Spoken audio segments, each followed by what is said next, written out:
Thank you. So as Christian said, I'm going to be talking about batching in Java EE. I actually gave this presentation last week in a trial one, so I'm just curious, how many of you have heard of this API before? Okay, a couple of people. Yeah, I think last week nobody had, the talk that I gave to nobody had actually heard of it yet. So just a refresher, what is a batch job? And what types of jobs are we going to be talking about today? We're talking about jobs that are typically bulk-oriented. They're non-interactive, they're run in the background, potentially compute intensive, but not terribly compute intensive, not something that you're like processing satellite data or something like that. May require parallel execution, may be invoked ad hoc, scheduled on demand, so it might be something that you kick off once a night, once a week. Might be a job that runs once and then you never run it again, but it runs over a couple of days and requires checkpointing. So some common examples would be like monthly reports, statements. So you might run a batch job that generates all of the the account statements on a given day, portfolio rebalancing, daily data cleanup. You might have something that goes over, checks for data errors, one-time data migration. So that would be an example use where you run something over the course of a month to pull data out of an old system, put it into a new system. Data synchronization, synchronizing data between two systems. So there's a bunch of different use cases for that, and that ties into the Java EE batching, which was introduced in Java EE 7. It is JSR-352. The reference implementation can be found up on GitHub. It was written by some folks over at IBM. So the batch framework with Java EE is a batch container for job executions. It has a job specification language, an XML format for describing or for structuring the batch jobs and defining them. Batch annotations and interfaces. Supporting classes and interfaces for interacting with the container, so it's got basically an API for starting jobs and monitoring jobs, etc. And it's heavily dependent upon CDI, so it heavily leverages CDI. So at a high level, we have basically a job repository. The job operator is the class or the entity that you use to interact with the system to start jobs, stop jobs, restart jobs, etc. A job is stored in the job repository and can be composed of one or more steps, and each one of those steps could be composed of either a batchlet, which I'll cover later, an ItemReader, an ItemProcessor, or an ItemWriter. And then the job repository holds and manages the collection of jobs. Now, in terms of a job, you have a job which defines something to do, like an end of the day rebalancing job. A job instance, which is a particular run of it on a given day, and then an actual execution of it. So if the job fails, then you execute it again. That's another job execution of that same instance for that day. So, yes. How are the job instances triggered? Is it rule-based, or do you trigger them manually by calling the job? Yeah, I'll get to it. I'll go over how you submit jobs and kick them off and define the pieces of them. So this is just at a high level of concept. So as I go through some of the IDs or some of the code, it'll make more sense. Now, in terms of the featuring with the Java EE batching, they're fault tolerant, so there's checkpoints and job persistence. So it checkpoints a job every so often. So if the system goes down, it can pick up where it left off. So if you're doing a large data migration, loading in millions of records, you don't want to have it get partway through, have a database hiccup at 4 a.m. in the morning, and then have to start again, right? Transactions, so it supports transactions. So the chunks, it splits the data up into chunks, and the chunks are executed within a JTA transaction. Listeners, so you can register listeners on jobs and find out about states. You can intercept when something fails. There's resource management, so in terms of job execution, the container is actually providing resources for the jobs. So you can't kick off 5,000 batch jobs on the system and completely bury it. The system manages resources for you, which is what the containers do. And then you have an APIs for starting, stopping, basically job control and introspecting the system to find out what's actually going on. In terms of deployment, before I get to the code, deploying batch jobs, you don't typically take a batch job and stick it into your Uber war with your entire application, or that's not the way that I would advise doing it. You can package it as a war within an ear, within a jar, but what you normally do is split it up and deploy it as, its own war or its own small, subset, right? And then deploy that out preferentially to a container or into your main production server because you want to run it at off hours, but typically you don't take a batch job and bundle it in with the rest of your application, right? You'd split it off so that you could potentially run it on other servers in the background.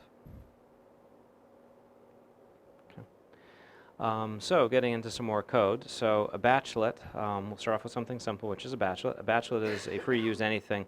It's a step that is basically a free-for-all step that you can, we'll get into the readers and writers later, but a batchlet is the simplest one. You can do basically anything with this. We can put any code in here that we want.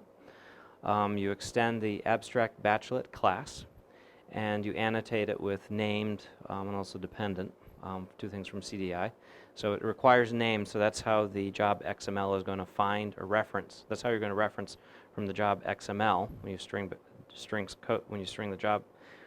the steps together in a job. You're going to reference. It's going to use the named annotation. The named annotation, I didn't provide a name in parentheses, so the name of this particular step is going to be simple batchlet with the S being lowercase, right? So if you've used the CDI stuff from JSF at all, this should look fairly familiar. So that's a simple batchlet. We could do whatever processing we want in there, and then at the end we return a batch status. And the batch status can be one of these. So the batches, well, not starting. We would generally return completed or failed from our thing. The batch container, when it starts the job, is going to mark the job as starting until it actually begins executing, or stopped when the method has returned finally. Then in terms of the code layout, because it heavily depends upon CDI, yes? Yeah, I was just curious, can you provide your own execute score, or just ones that you I've only used the ones that are provided. I don't know what would actually, I don't know what the behavior would be if you return something else. But since it returns a string, you would assume that, since it doesn't return an enum, you would assume that it Could be, yeah, correct, yeah.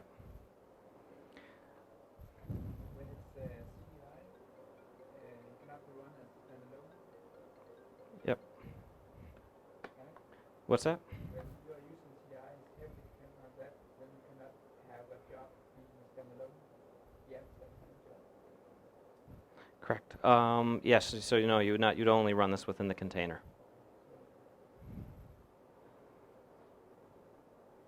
Sorry, just let me kill internet here.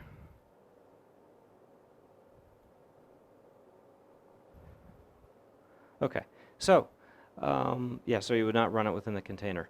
Now, so in terms of the layout, so you'd have a beans.xml file, so it can find your batch job implementation classes. The jobs are defined in an XML file that go within metainf/batch jobs. And then I have my code down here, so I have the simple batchlet example that you just saw, and then another class to actually start the job, which uses the API for managing the jobs. So this is your simplest, most example for writing and deploying a job. And these are the different artifacts that are required to get it up and running. Okay. This is the job configuration file from the previous step. And because I put named on everything, you can see simple batchlet here, so I'm saying that I have a step. So this is a job. The job has an ID of my job. The step has an ID of simple step, which we can refer to later in the code. And then the actual step itself is simple batchlet, which it pulls from that named annotation on the class.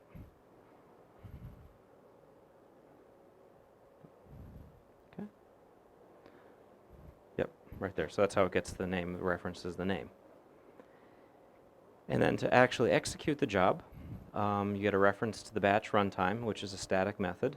On batch runtime, so you get a job operator back. And then you can use the job operator, so you can say simple job, which is the name of the XML file. Okay? And then subsequently, when you're working with the job later on, you'd use the ID from within the job XML, where it said my job. And then you get an ID back that you can then later use for referencing and retrieving that job. and I'll get more into later. The properties object is we can pass additional runtime properties into the job to tell it, what files or what data it's going to be working with, and I'll get into that more later as I go through the presentation. Okay. And then in terms of writing a job, so once a job gets started, if the runtime tries to kill it, it's up to you to actually honor that. So there is a stop method that you can override, and in this case right here, I've overridden it, provided a Boolean object, a volatile Boolean object, which I then would set to true that I want to stop, and then as I'm looping over the data in my batchlet, I have to check that every so often to determine if the runtime has asked the job to stop. Otherwise, the runtime is going to wait until that method eventually returns, because you can't stop a thread while it's actually executing. Okay. And then in terms of the container, this is an example from Pyra, but you configure the resources for the batch runtime in here. So you can run the system with the default settings that come with it, but you'd probably want to set up your thread pools. So there's an executor service that is set up by the container. So you'd want to go in there and configure that. And then the concurrent resources in terms of the number of threads that you want allocated and everything, so you can control how many threads are getting created, etc. for the batch jobs. Is one of the benefits of the container. So moving on, so there's some IDs as we read throughout some of the subsequent code. So there's an instance ID. That is the ID that represents an instance of a job. That's why I brought that up before. It's created when the job operator starts a method. There is the execution ID that represents the next attempt to run a particular job, created when a job is started or restarted. There's only one execution for There's only one execution ID for a job when the first time it gets started. There is a step execution ID, so a batchlet, so we'll get into steps in a little bit, but there's also something called a step, and there's an execution ID for that. There's the job name, which is the name of the job from the XML, which is actually ID, job name. So I got those reversed. So there's the job name is the name of the config file in the batch jobs, and then the job name is from the ID within the file.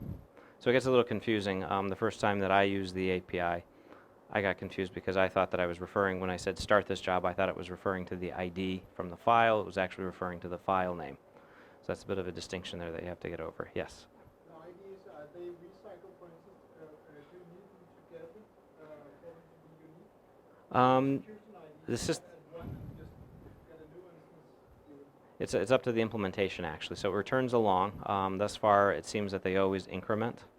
Because I believe, looking at the database schema for the reference implementation, that it's a serial incrementing one. So every execution gets a new execution ID because it's a long that's returned, but that's what it's using underneath of it. Yes. Yeah, over the years, most of those configuration XML files have been systematically rooted out in favor of annotated Java classes instead. Yep. But for some reason, the job file here is still an XML file. Yep. There's a reason why they haven't replaced that, or at least made it possible to use annotated classes there.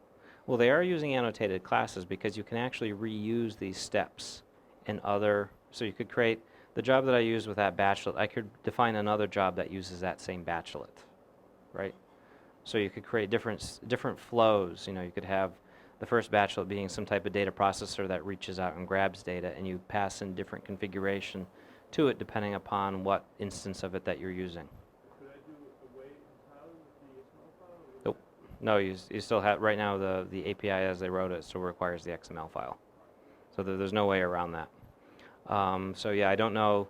There's nothing planned right now for Java EE 8. I think there's just maybe some minor revision that's going on. I saw something about an email a couple of months ago. Yes? On previous slides, you showed an example where the return failed. Yep. I was wondering, how does exceptions relate to that? I was thinking if an exception through the framework would set exception. Well, no, it would set it to failed if you threw an exception. So if you threw an unchecked exception, it would fail. You could return failed yourself, I guess, if you wanted to handle that in code and say, well, yes, it failed, and you logged it. But the framework will automatically fail it and mark it as failed. You don't have to do that.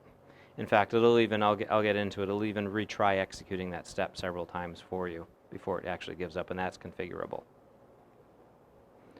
Okay, so as I mentioned, there's the job instance and the job execution. These are actually classes that you can work with. So there's a job instance class and the job execution class.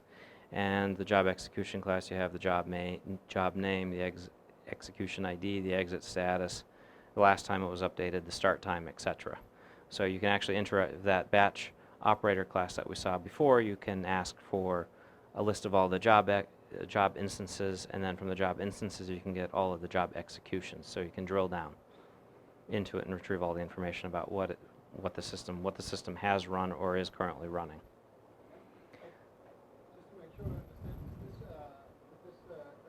this persistent to? A database, yep. Yeah. Yep. So underneath the hood, I'll get into that in a little bit, but underneath the hood, yes, it is persisted into a database behind the scenes. Be able to retrieve this information even if the server has stopped? Correct. Yep. That's the whole idea, is that you could have this. You could have a long-running batch job running over days. It fails. You start the server back up again, and then it's up to you to restart the job. It doesn't auto restart, but the job will still be there, along with its checkpoint data. Yep. So the job operator, as I mentioned before, is the interface for operating on batch jobs. You'd retrieve it with batch runtime.get JobOperator. It provides information on the current and completed jobs. You use it to start, restart, abandon jobs. There's no security around it, so in terms of locking down code that can execute batch jobs, that's up to you. So it doesn't have any ties into any Java EE security. The job operator interacts with a job repository. The job repository in the specification is considered outside the scope of the JSR, so it doesn't say anything other than there's a repository of jobs. Now, this is kind of a bad thing, as I discovered. When using this API, there is the reference implementation. There is no method for actually deleting jobs from the system. And in fact, there's I think there's somebody on Stack Overflow was asking, well, my system is running out of memory because he'd run so many jobs, and then I think the system was loading them up into memory, so he's getting an out of memory exception. So right now, with I believe some of the other implementations take that into account, but if you're using the one from Pyra, which I believe is also used in WebLogic, I don't know if WebLogic has addressed this. There's no API for deleting jobs. You have to reverse engineer the database schema and delete the jobs that way. But that's an implementation. That's the specification left it out. I think that maybe this should be addressed in the next version of it. So the job operator has a bunch of methods on it you can abandon a job, pass in an execution ID to get the current information on the execution of the job, get the job instance out of the system.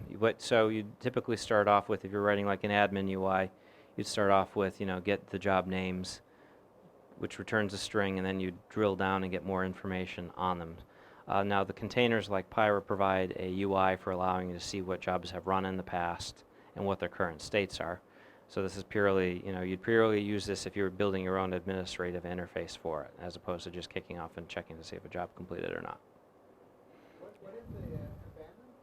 Yes. Is that to kill the execution? So that is to mark a job that you do not want ever restarted again. So when you abandon a job, you're saying that this job cannot be used again.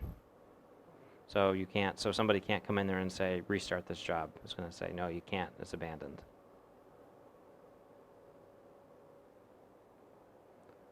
Okay, so this is some example code. I wrote a JSF page which displays a list of all the jobs in the system so I could see what was going on. So this uses the job operator to retrieves the list of jobs that have been executed in the system, and then I loop through and get the instances for each one and then drill into them to get the actual execution information on the jobs. So I'm just interrogating the system to find out what jobs have been run, how many times were they executed, that type of information. Now, depending upon the container may already provide a UI for doing this. I was just figuring out how to do it programmatically.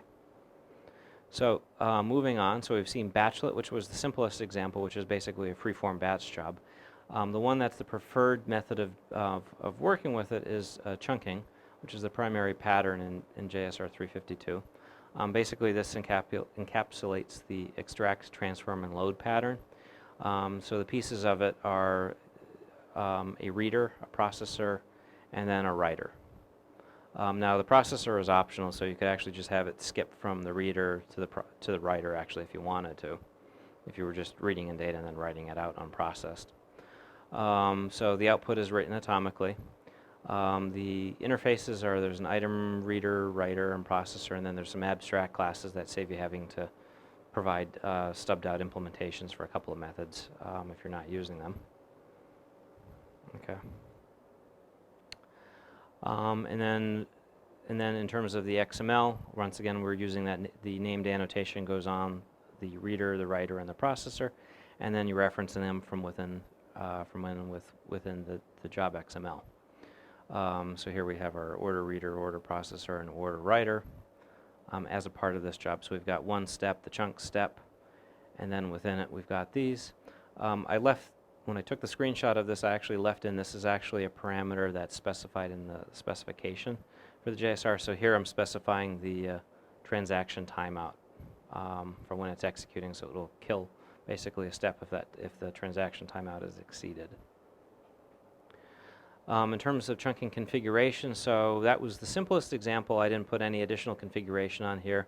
I specified an item count, so it's to process 2 items before it kicks them over to the writer to write out. But there's a bunch of additional properties that we can specify on here. So we can specify a custom checkpoint policy. So there's 2 possible values for this. There's item, which is your checkpointing after n number of items, or custom, where you're going to provide an algorithm for figuring out when you need to checkpoint. Right. There's an item count, which is the number of items to be processed per chunk. So in order to use that, you'd have to set the first one to item, and then you'd set the item count to be, some number. The default is 10. So right now the reader will read in 10 things, the processor will process 10 things, and then it'll send it over to the writer, or the writer will write them out. Right, so it'll pass along 10 items each time.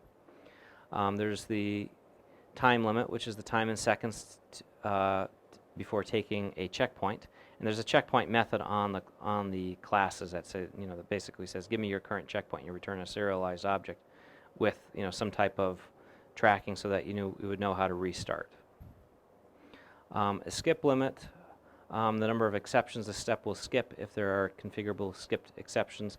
So it's possible to configure that you want certain exceptions skipped. Basically, you want to basically retry it again. So it threw a database, database exception, meaning that the database is down, right?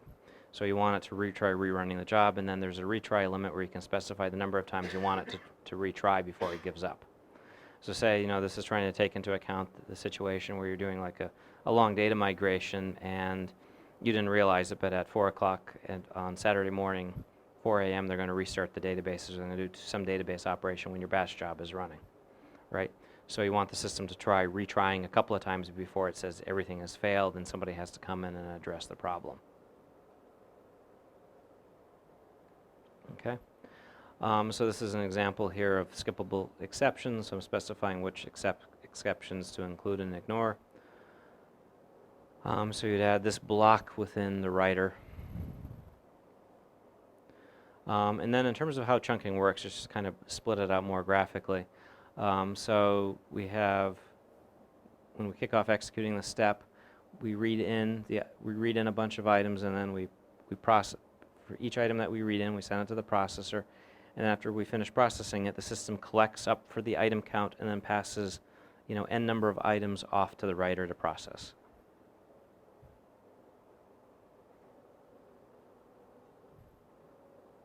So if the chunk size is set, if the item count is set to 10, it's going to read in. So say you're processing a file line by line, right? Which is the example that I have for this.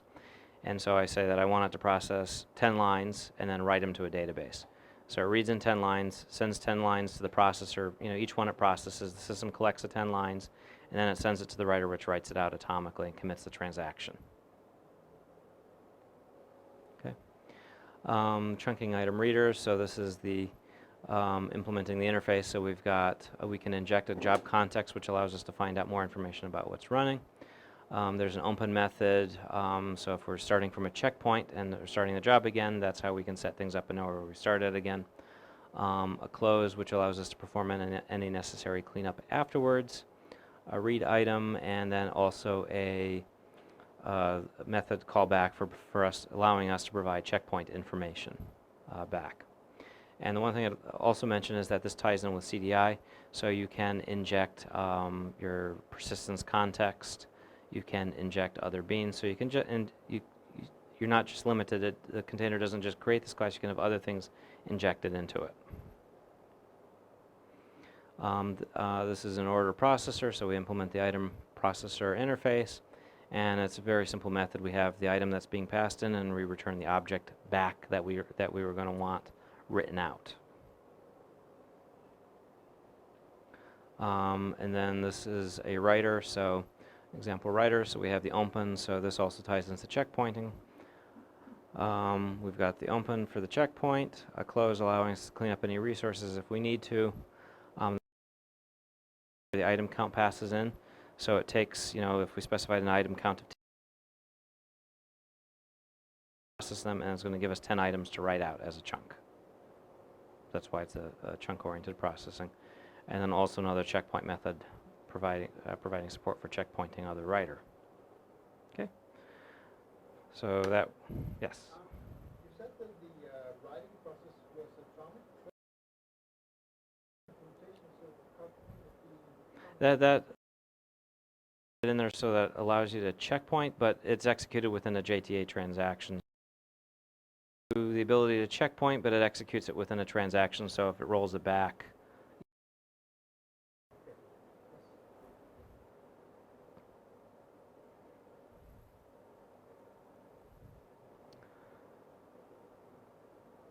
So I have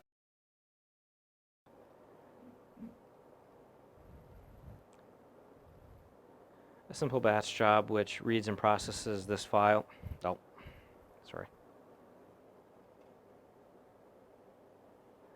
That reads and processes this, list of orders and loads them into a database.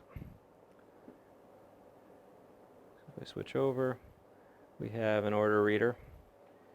And so what this does, so the file that's to be processed is passed in as a parameter to the batch job. I then open up the file for reading.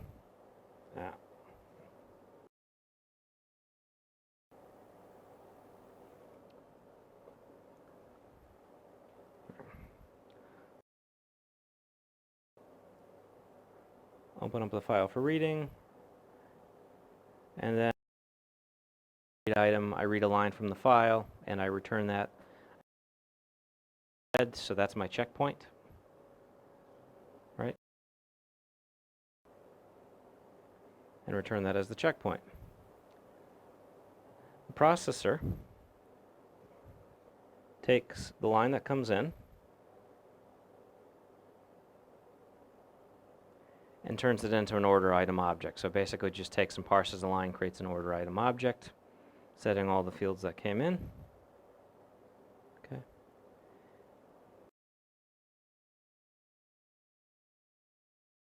Takes that item that I read in. There's examples.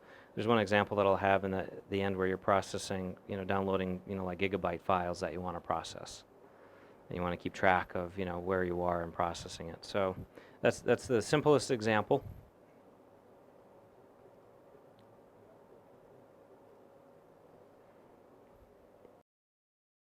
There's one example that I'll have in the end where you're processing, downloading, like gigabyte files that you want to process. And you want to keep track of, where you are in processing it. So that's the simplest example.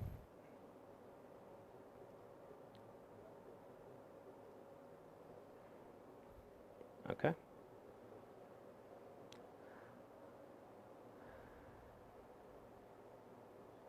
So now moving on to runtime parameters. So there's two different ways of getting parameters into the system. There's one runtime parameters and then parameters that you hard code in the XML configuration file.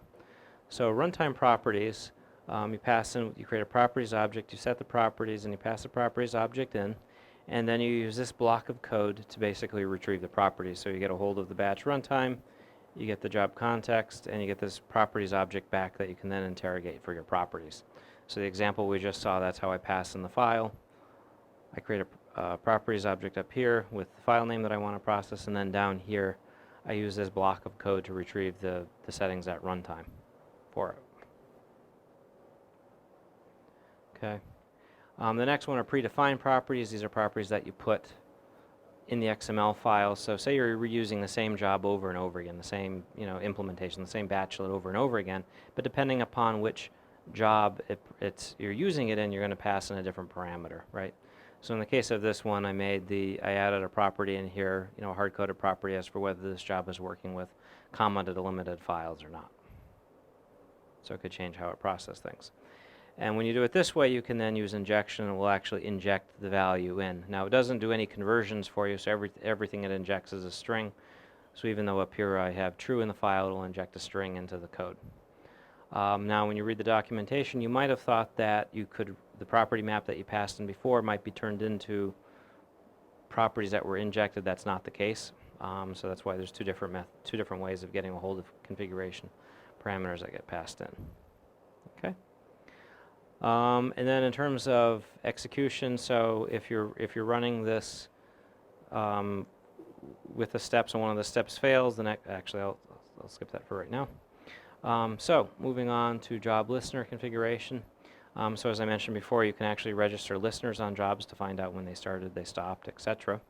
So the listeners is another block of XML that you put into the configuration file specifying the named entity that you want to be the listener.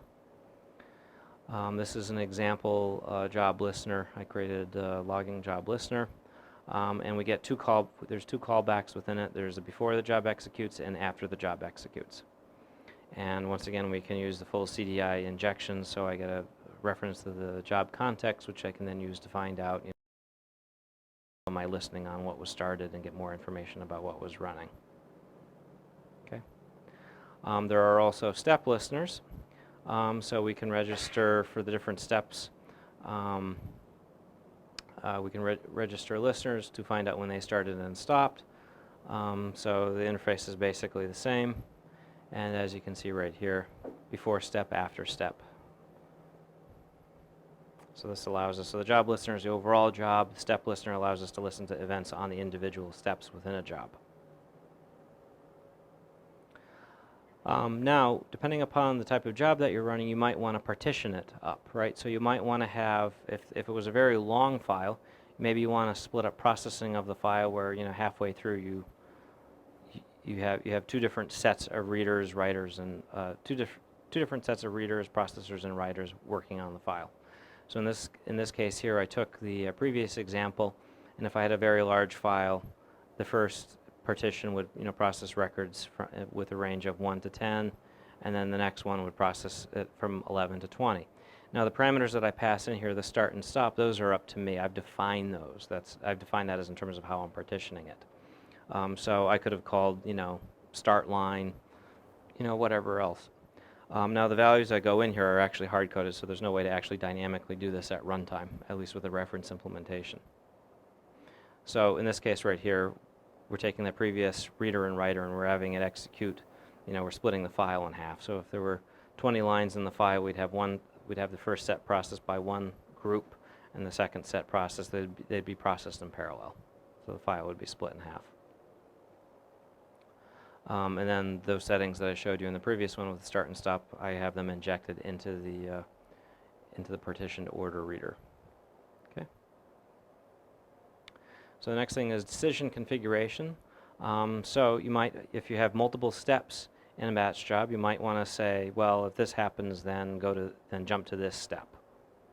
Right. So it supports decisions. So in this case right here, I have the first part of the job is a batchlet which retrieves tracking information on hurricanes, and then depending upon what's happening, I can decide whether to process storms or stop execution. Right. So up to this point, we've only looked at basically very simple jobs where we had one step in them. Now we have multiple steps. So we have a batchlet, a decision, and then a step, and we decide with the decision where we go. And the decision is actually a class that we implement. So we implement the decider interface, and then we have a method in here, decide, and we return a string for what we want it to do next. And so what it determines what it goes next. So basically, when this is the string that gets returned. So if our decider returns go, we move to process storm. Then we switch to we set the exit status as that. Decider, you can also have it also participates in dependency injection. So for if our process decider has to consult with a database to find out if something has been set or check the data, we can have JPA resources injected as well as stateless session beans, etc. The next two concepts I'm actually going to discuss together. They are flow and split. So basically, a flow is used to implement like a subprocessor. In this case right here, I want to have two different flows of steps executed in parallel. So the previous example, we looked at partitioning where we're taking a reader, processor, and writer, and we want to split up the processing in parallel. This is where we want to execute steps in parallel. So using the case of a job that reaches out and that grabs meteorological data, we have a step that updates existing storms, and then for a flow that updates existing storms, and then a separate flow which runs in parallel, which retrieves tracking information for the existing storms and processes that data. Okay, and this is the XML for doing it. So we have two flows that are composed of steps, allowing us to execute these two flows concurrently. With checkpointing, so far we've only seen checkpointing where you specify the number of records that you want it to process before it checkpoints. You can also provide your own checkpointing algorithm. So say your steps take say it takes 20 minutes for it to process a record, or some long period of time. Instead of using the default the number of items that you process, you could provide a checkpoint algorithm that takes into account some other heuristic. Can these properties be changed on the fly? Can you change them automatically and add steps, or do they have to be in the file? They have to be in the file. Yeah, there's no API for actually changing the steps on the fly. So that's where you'd write it up and you'd have like decisions and you'd build it up that way. So it's not really something that you're dynamically adding steps to. You'd have all the steps in there, and then you'd use like the decider or the flow control to decide where to go. Yep. And so you'd implement the abstract checkpoint algorithm to return true or false whether you want checkpointing to take place or not. So after every time it processes a record, or I don't know on what interval it actually checks with you, but it would actually ask you for whether you want checkpointing done at that point or not. So as a part of this presentation, also tied into what gets a little confusing is where does Java EE batching fit with Hadoop and also with Spring? So Hadoop is a large beast actually. It's for handling massively scalable storage and data processing. So Java EE batching is not in the same universe as Hadoop. Hadoop is for processing petabytes of data. I believe Hadoop is actually written in Java. It's got a huge ecosystem behind it. And the only way that I've actually gotten it up and running myself is to download a pre-configured VM with all the pieces properly set up. Is meant for massive data processing jobs. Is horizontally scalable, so it's meant to be used with lots of hardware where you're splitting it out onto like a cluster to process data. It uses the MapReduce programming model, and it originally started back in 2005 at Yahoo for their search engine. So the main pieces of it are the MapReduce programming model, the distributed storage piece, the Yarn framework for basically doing cluster management, and a bunch of utilities behind it, and then there's a whole other, there's a whole universe around this for processing it. So it's primarily dealing with handling analysis of unstructured data sets when the data is stored across multiple servers. You can kick off and execute non-Java processes, so you might give it off to like some native image processing application to do 3D confocal microscopy or something like that. So that's where Hadoop plays. So Hadoop and Java EE batching really aren't competitors. I've had people ask me what's the relationship between the two of them, but they're really not. Hadoop is for dealing with petabytes of data where you're doing massive amounts of data processing. Okay. Now with Spring versus Java EE batching, Spring Batch 3.0 actually implements JSR-352. So Spring Batch is actually compliant with the Java EE batching standard. The batch artifacts developed against JSR-352 won't work with the traditional Spring Batch jobs, so you can't kind of mix and match the Spring Batch jobs with the JSR-352 batch jobs, because there's some extended features with Spring Batch that you can't use with it. It has the same two processing models as Spring Batch, so we have both item and task. So item is equivalent to chunking, and task is equivalent to the terminology. The terminology basically lines up between the two of them. But it doesn't need to run the container. You can run Correct. Yeah, yeah. Spring Batch. Yep. Okay. JE batching doesn't need to run in the container either. Oh, I thought it did. Oh, okay. Can't run a standalone. Interesting. I did not know you could. Okay. There is I can't remember. There is talk about the Swedish implementation of it, which is the one used in Wildfly. Okay. You can actually run it independently. Yep. I'm not sure how the API works, but apparently it works. Interesting. So traditional batch job scaling. So traditional Spring Batch job scaling, you have split, multiple threads. You've got partitioning for dividing up data for parallel processing, and Spring Batch also has a support for remote chunking for really distributing things around. So JSR-352 only has two of them, so Spring Batching has many more features than the baseline implementation with Java EE. That doesn't mean that the Java EE implementations don't have additional features, it's just what comes with the standard. So in terms of JSR-352, Spring, and Hadoop you'd use for massively parallel large jobs, processing petabytes of data. JSR-352 and Spring are used for traditional batch job processing, generating, doing risk analysis every night, generating credit card statements, etc., where you're working with structured business data. And then in terms of JSR-352 versus Spring, so it's basically Java EE versus Spring containers, the Spring environment, and Spring has a much better job scaling capabilities. It's much more robust than the baseline implementation that comes with Java EE, unless you're using one of the third-party. JBarray, which is the one that comes with Wildfly, which you can run independently. JBatch, which is the reference implementation, which doesn't include support for deleting jobs, and then Spring Batch. So those are the three main implementations that you have to choose from. Glassfish and WebLogic use the JBatch, the reference implementation. Wildfly, of course, comes with the JBarray implementation. So in terms of best practices, package and deploy batch jobs separately. Don't wrap them up within, the Uber WAR file that contains your entire application. You'll have to implement logic for cleaning up old jobs, implement logic for handling auto restart, test your restart and checkpoint logic, make sure that actually works.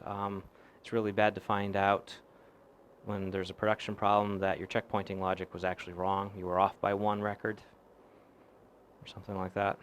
Configure thread pools appropriately for the batch jobs. Just don't accept what the system sets as the defaults. Just because the container I think is set up with maybe 10 batch jobs concurrently that you can run. Only invoke batch jobs from logic that is secured, so you'll have to, the JSR-352 doesn't talk about security at all, so you'll have to handle that yourself. In terms of resources, the JSR-352 website,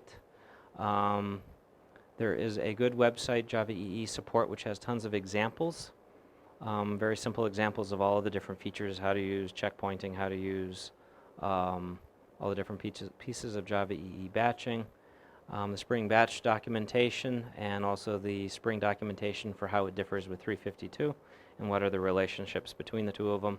So it's kind of it's a nice long document that describes the interoperability between the two of them. There was an example somebody gave at another conference where they download large data sets from World of Warcraft. So it's actually an open source project that you can download and get your hands on a real example of Java EE batching, where it's actually working with real data. Because most of the examples out there are like my stub.dot examples when you find, that you find on the web. So that's actually a real example one. There's also another slide deck from a Java 1 presentation by IBM talking about it. And then, of course, the Java EE tutorial. And so that's it. So if there's any questions. Using regular low EADs, you could annotate them with as schedule and use that as a batch job. Correct. Any thoughts on when to go with one or the other? Well, the batching API gives you, it provides checkpoint logic with it. It's more of a pattern approach. So yeah, so most people right now have been doing a roll your own, right, where you have a scheduled thing. This approach where you're defining, discrete steps that you then put into JobXML gives you some more leverage of reusability, splits it out that you're actually doing a batch job, gives you fault tolerance. You can actually track the jobs, because if you're doing it with scheduled on an EJB, you're going to have to track the number of times it's been executed, right? It's up to you to do all of that tracking. Whereas a batch job, you can say, well, the batch job kicked off last night at 10 o'clock. You have a record of it in a database. It failed at 12 o'clock. You'd have to build all of that yourself if you weren't using this. You can also basically shut down the application server, and then when it comes up, it will continue with that stuff. In theory. Yep.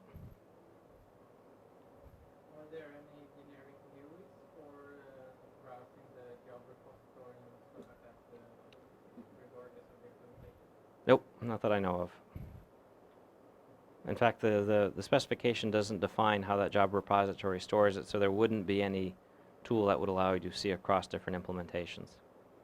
And I should add that if you download the Glassfish reference implementation and attempt to use that, it does not work. So I would recommend going for the Pirate Fish. I don't know at what point it broke. All I know is that I would try scheduling jobs and they would never execute. So I switch over to Pyra and they run.